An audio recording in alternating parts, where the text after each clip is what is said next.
So Venom, Let There Be Carnage drops in UK cinemas on October the 15th. Now, is this the mighty Sionbite throwdown I was hoping for? Let's find out. Welcome to Geeks and Grapplers. My name is Dom, and this is my review for Venom, Let There Be Carnage.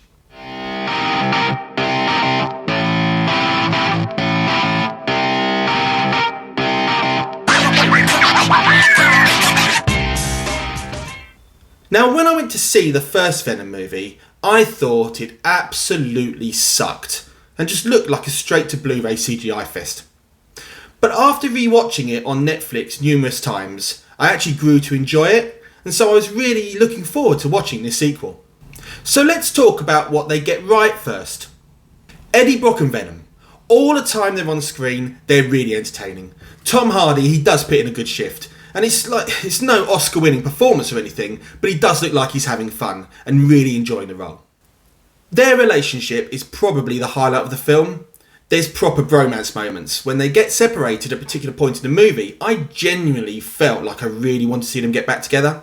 I'm making it sound like it's a rom-com or something, but it's definitely not. So, anyway, Venom, Eddie Brock gets a thumbs up.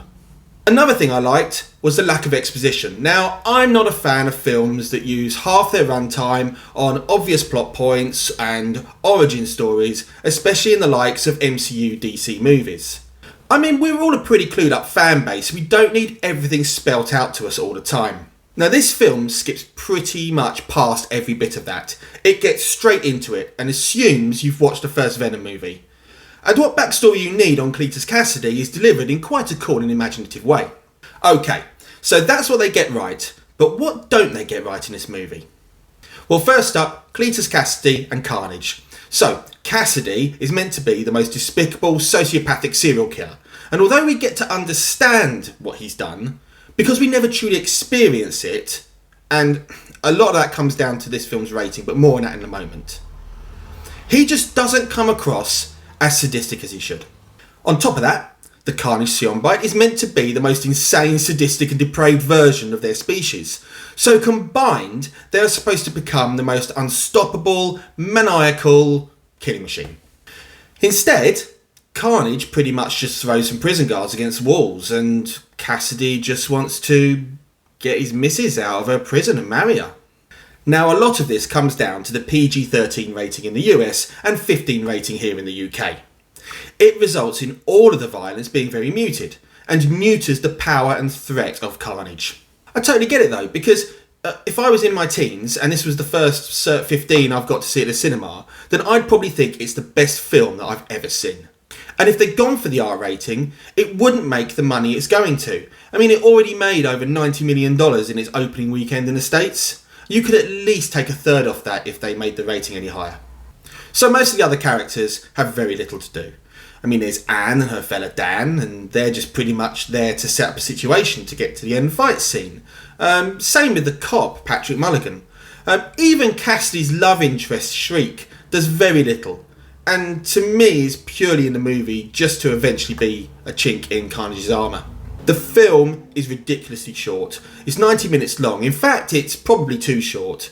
It spends an hour setting up all the characters and then just conveniently gets them all in one place at the same time for the final battle that looks like every CGI fight I've ever seen in a movie. Apart from the fact that Carnage is red, there's not much difference between this fight and the end fight in the first movie. And they've seriously got to find some different threats for Venom in future films. Funnily enough, the film hints at the end at the emergence of Toxin, who's yet another Sionbite. I do not want to see Venom 3 Let There Be Toxin. It'll just end up playing like the first two films. And anyway, despite the setup, after where the mid-credit scene leaves Venom, I wouldn't be surprised if the Toxin plot is never revisited anyway.